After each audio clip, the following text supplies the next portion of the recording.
नमस्कार दोस्तों, आप सभी का स्वागत है सूर्य नर्सिंग सब में। उम्मीद करता हूं साथियों आप सभी स्वस्थ होंगे, मस्त होंगे।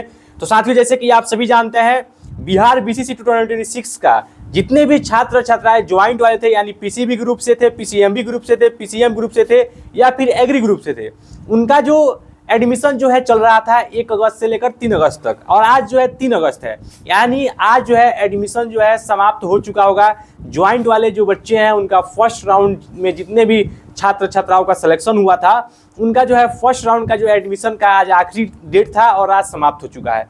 उसमें बहुत सारे जो बच्चे हैं, आप जैसे कि आप सभी जानते हैं, आपका जब अलॉटमेंट ऑर्डर आता है फर्स्ट राउंड का, तो उसमें आपको 2 ऑप्शन मिलते हैं। एक पहला जो होता है फ्रीज होता है और एक होता है अपग्रेडेशन।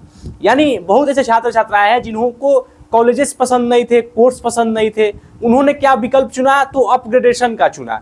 तो आज के इस वीडियो में मैं आपको ये चीज़ बताने वाला हूं, अगर आपने अपग्रेडेशन किया है तो अपग्रेडेशन में क्या क्या चीज़ें जो है वो बदल सकता है। मीन्स यही हुआ कि अगर आपने अपग्रेडेशन किया है तो उसमें क्या क्या चीज़, यानी क्या क्या चीज़ें जो है अपग्रेडेशन करते समय बदल सकते हैं, इन मुद्दे पर जो है मैं चर्चा करने वाला हूँ। और अगर आपने अपग्रेडेशन किया है तो आपको आगे क्या करनी चाहिए, इन सारी बिंदुओं पर मैं आज की इस वीडियो में बात करूंगा साथियों। तो अगर आप चैनल पे पहली बार आए हैं तो प्लीज़ आप चैनल को सब्सक्राइब कीजिए, और हमारे जो चैनल पे जो सब्सक्राइबर हैं वो बहुत ही क्लोज हैं 2K सब्सक्राइबर होने के लिए। तो इसको क्या करना है, आपको सब्सक्राइब करके सपोर्ट करना है इस चैनल को, और बड़ा से बड़ा इसको चैनल को बनाना है, क्योंकि यहाँ पे जो है गाइडेंस आपको लगातार मिलता रहेगा। आगे चल कर आपको क्लासेस भी शुरू होने वाला है, ठीक है। तो आपके लिए एक बहुत बड़ी खुशखबरी है।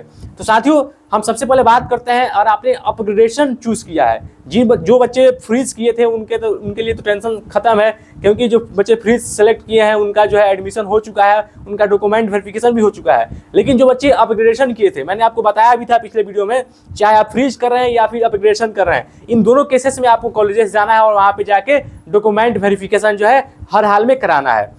अब आपने जब अपग्रेडेशन चूज किया है साथियों, तो आपके मन में डाउट चल रहे होंगे कि भैया हमको जो है कॉलेजेस कैसे मिलेगा।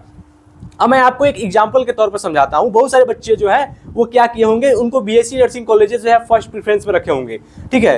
तो बीएससी नर्सिंग कॉलेजेस में आप सपोज कीजिए आपने क्या किया होगा, पहले में एनएमसीएच चूज किया होगा, उसके बाद बीआईएमएस पावापुरी नालंदा चूज किया होगा, डीएमसीएच चूज किया होगा, उसके बाद एसकेएमसीएच मुजफ्फरपुर चूज किया होगा। ये जो 4 कॉलेजेस हैं आप देख रहे हैं, ये जो 4 कॉलेजेस है, इन 4 कॉलेजेस में सपोज कीजिए आपको एसकेएमसीएच अलॉट हो गया है और आपको चाहिए क्या था, एनएमसीएच पटना। तो क्या आपको एनएमसीएच पटना मिल पाएगा? तो जी हाँ, बिल्कुल दोस्तों, आपको मिलेगा। देखिए, आपने कितने भी प्रेफरेंस बनाए हैं, ठीक है, सपोज कीजिए आपने 10 चॉइस किए हैं या 15 चॉइस किए हैं, और आपको कोई भी चॉइस नंबर जो भी कॉलेज अलर्ट हुआ है उसके आगे का कॉलेजेस नहीं अलर्ट होता है, उसके नीचे का कॉलेजेस अलर्ट होता है। जैसे कि मैंने आपको समझाया कि अगर आपने 4 कॉलेजेस बीएससी नर्सिंग का चूज किया, आपको एसकेएमसीएच अलर्ट हुआ है, तो एसकेएमसीएच के जो नीचे का जो 3 कॉलेजेस हैं, डीएमसीएच दरभंगा, बीएमआईएमएस पावापुरी नालंदा, एनएमसीएच पटना, इन 3 कॉलेजेस में से आपको कोई ना कोई कॉलेज अलर्ट हो जाएगा। तो ये प्रक्रिया होती है अपग्रेडेशन का, ये आपको समझना काफी जरूरी है।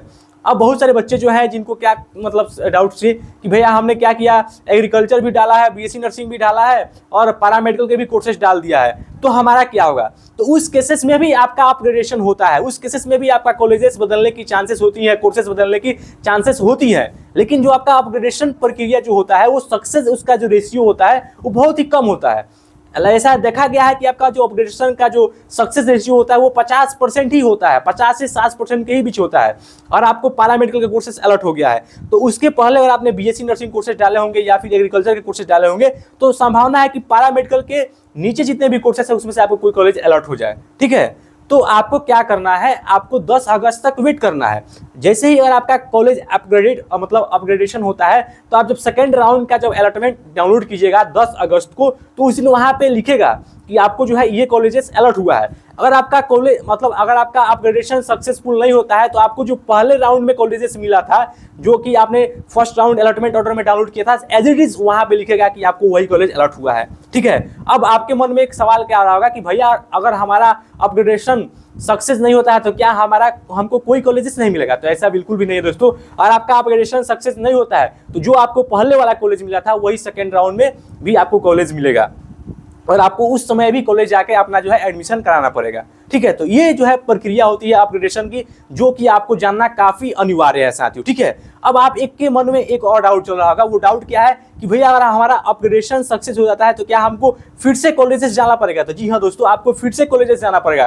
क्यों जाना पड़ेगा? क्योंकि आपने जब अपग्रेडेशन की प्रक्रिया चूज की थी तो आपको फर्स्ट राउंड डॉक्यूमेंट जब आपने वेरिफिकेशन कराया था उस समय आपको एक डॉक्यूमेंट स्लिप मिला होगा। ठीक है, वो डॉक्यूमेंट स्लिप लेके आपको जो है सेकंड राउंड में जो भी आपको कॉलेज अलर्ट होता है, और आपको वो वाला कॉलेज अलर्ट हो रहा है पहले वाला तो भी जाना है। ठीक है, और आपको कोई न्यू कॉलेज अलर्ट हो रहा है फिर भी जाना है। इन दोनों केसेस में आपको जो है कॉलेज पहुंचना है। ठीक है, तो ये अपग्रेडेशन से रिलेटेड और आपका कोई भी डाउट है तो आप कमेंट सेक्शन के माध्यम से हमसे पूछ सकते हैं। मैं आपको कोशिश करूंगा कि आपको कमेंट्स उसी समय रिप्लाई दे दूं, और किसी कारणवश समय रिप्लाई नहीं देता हूं तो उस पर एक सेपरेट वीडियो भी बन सकता है साथियों। ठीक है, अब आपके मन में काफ़ी सारे सवाल चल रहे होंगे कि भैया हमारा तो सिलेक्शन फर्स्ट राउंड में हुआ ही नहीं है, तो क्या हमारा सिलेक्शन होगा कि नहीं होगा? तो साथियों, आपका सिलेक्शन 110% श्योर है कि होगा। अगर आपने कट ऑफ के अंदर है तो आपका सिलेक्शन, साथियों वो कैसे होगा? तो आपको आप सभी जानते हैं कि सेकेंड राउंड का जो अलॉटमेंट है वो 10 अगस्त को आने वाला है। तो 10 अगस्त तक आपको क्या करना है? पेशेंस बना के रखना है। ठीक है, और आप लगातार इस समय कट ऑफ के ऊपर वीडियो देख रहे हैं तो उससे आपको क्या होगा?